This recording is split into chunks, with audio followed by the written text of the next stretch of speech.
This is just way too great. Welcome back to the Chesscraft International Tournament, Round 8, and we're in the second game of the semi-final opposing the 4 remaining contestants.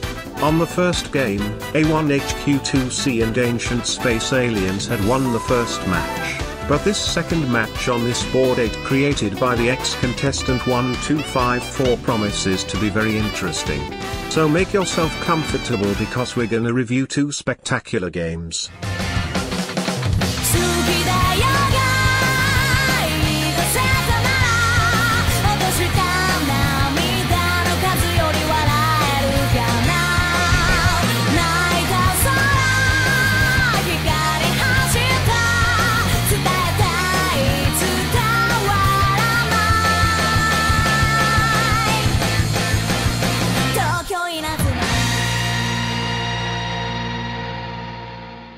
Alright, so, on this board, there is no pawn nor promotion squares, so you have to deal with the same material for the whole game. You have 2 kings instead of 1, a Furt's king which only acts diagonally and a Wazir king which only acts orthogonally. These kings are very vulnerable, but the biggest threat doesn't come from the rook but from the cannon which acts like a rook but captures with a jump. The spear thrower is the diagonal equivalent of this cannon but also moves like a king, very tough. But the trickiest part comes from the 8 boulders you'll find on the battlefield. They move like king, don't capture, and can't be captured. At first, you may think these pieces don't have some big issues of the game, but you're just completely wrong.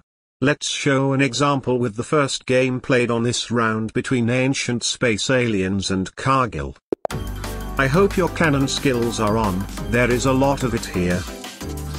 Boulder c to d5, spear captures on f1, cannon captures check, rook recaptures. As black rook is too much dangerous, white played boulder 5 to c5, and we have the mysterious boulder to f4. Finally Wazir king recaptures, but white completely fell into Cargill's trap as he's gonna be destroyed by a spectacular forced mate in 9 moves.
Nah, just kidding, Cargill didn't in fact see this incredible combination. Instead, black played boulder c to b2, and after rook to e1 check, boulder f to e3, spear captures and Wazir king recaptures. There is not so much material left on the board, so this is where a boulder war starts to get the control over the opponent. Boulder d to d5, boulder to d1, boulder d to d6, boulder d3 to e2, boulder b3 freeing the Furt's king, boulder to b4 doing the same, boulder to a4 going for the Furt's king, and boulder to a3 doing the same, which is an inaccuracy. Here black would rather want to develop the Wazir king to threat white's Furt's king. But anyway, boulder a to b5, which is also an inaccuracy. Wazir king to e6, boulder to f3 trying to escape, but black doesn't allow it. Boulder to e4 trying to stop black's plan, Wazir king to e5, boulder e to d4, Wazir king to e4, Furt's to c2 going for the rook, boulder to b3, blocking the path. Furt's to c4 was best, but white played boulder to a5 instead.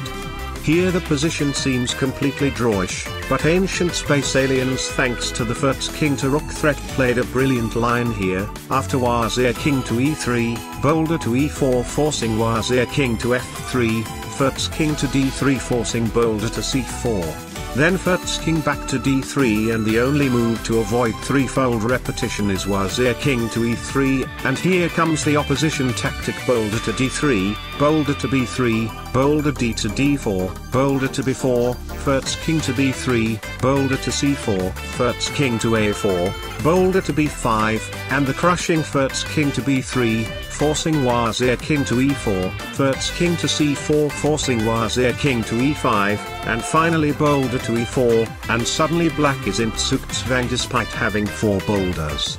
This is just insane.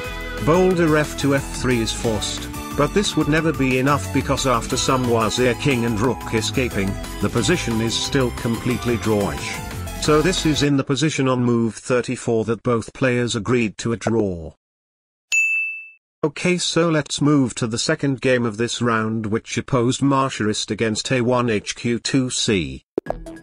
Some people said that this board is completely drawish and that you have no way to get a mate with only few pieces. You're gonna see how epic this board can be. Let's go. Boulder A to B3, boulder A to B4, boulder to F3, boulder to F4, the domino game, right variation. Boulder D to D5 blocking the rook, spear to F5 check, first king to A2, cannon to C5 trying to get some space, boulder to B5 not allowing it. Boulder to B2 preparing some mate ideas, boulder B3 to C4 not allowing it either, so spear to A5 check and after Wazir king to E2, cannon captures and rook recaptures, spear to F6 asking for a trade and a calm game. But white refused and played boulder to c5, putting pressure on the black first king. A1HQ2C refused that and played boulder 4 to c3, and after spear to f2 check, boulder f to e3 and first king to b3, spear to b4 gets some breathing room. But not for long because of boulder to a5, so this is time for a big counter-attack. Spear to b5 check, Wazir king back to e1, Wazir king to a5 making room for the spear, boulder c to d4. That I can't really explain, because it allowed spear to e6 check, spear to b4 check, and spear to a3. White still have some play with boulder d4 to e4 check, rook to c2, spear to f5, and rook to e2. But black has a slightly better position and shows it with boulder c to d2 cutting the path of white's field and threatening a rook offensive. So first to b5 cutting directly the path of the rook, first king to c5 opening the way and threatening mate in 2, boulder to b6 defending, first king to b4 reopening the way, and boulder to c6 definitely cutting the way. But this is not over yet. Wazir king to e6 getting some space for the second spear, spear to a2 check, spear to b3 defending, first king to c4 attacking the spear, spear to c3, Wazir king to c1 trying to trap it, but first king to a3 gives some space to the spear and black's fine. As white's Wazir king wants to climb, spear to b1 to get some exchange, but black refuses. So spear back to a1 trying to climb another way, but black also refuses. So spear to e1 trying to trade the other spear, and here black finally accepted. But this is because white blundered last move, allowing now first king to b2 check, winning the spear. Black is now in a winning position, but this is not enough to get a checkmate, so you have to transform the position. And this is exactly what he did. Boulder to c1. Here white can't really move his boulders because this is actually connect 4. And that every boulder move frees black's pieces. So Wazir king to e1. Boulder to e1, Wazir king to f1 playing for a draw. But suddenly comes spear to e5. And there is no way to stop this piece to enter the game. So white decided to stay on dark squares everywhere to be sure to be able to defend, and this is where a big opposition war starts. Spear to c3 threatening a skewer, first king to b3 defending, boulder d to e1 trapping the Wazir king, first king to c4, boulder e3 to f2 restricting even more. Here rook to e3 was best, but Fertz to b5 instead, allowing boulder d to d3, and checkmate is not far away. Fertz to c4 defending again, and seems like as it's very well placed to defend everything at the right time. The position might be a draw. Is there a winning combination? The answer is yes. In this position, a1 hq2c found a brilliant line with a lot of variations. And the variation played on this line got a forced mate in 20 moves. This is just brilliant as hell, just enjoy.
Okay, so this is now the end of this round 8 of the Chesscraft International Tournament. I hope you enjoyed it. Here are for now the current scores for the semi-finals, but there is now a last game that will be played on the mysterious board 9, and I guess this is time for the board reveal.